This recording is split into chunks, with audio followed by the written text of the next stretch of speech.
Sir ఆయన ప్రస్థానాన్ని గురించి. ఆయన గొప్ప నటుడండి. సహజ నటుడు అంతే. వాళ్ళందరూ అంతే. ఏందంటే ఒక ఎస్‌వీఆర్, ఒక రాజనాల, ఒక వీళ్ళందరూ కూడా నాగభూషణం గారు గాని వీళ్ళందరూ కూడా సహజ నటులు. ఏంది రంగస్థలం మీద నుంచి వచ్చిన వాళ్ళంతా వాళ్ళు.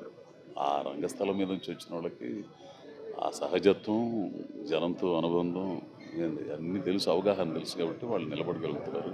అలా నిలబడ్డారు. ఈ రోజున కోట గారు కొన్ని తరాల పాటు గుర్తుంచుకునే నటుడుగా ఉండిపోతారు. నేటి తరం నటులకి ఇలాంటి నటులకు ఉద్దండులైనటువంటి నటులను ఎలాంటి అంశాలు నేర్చుకోవాలంటారు? నేర్చుకోవాలి. ఆయన దగ్గర నటుడుగా ఆయన దగ్గర చాలా నేర్చుకోవాలి.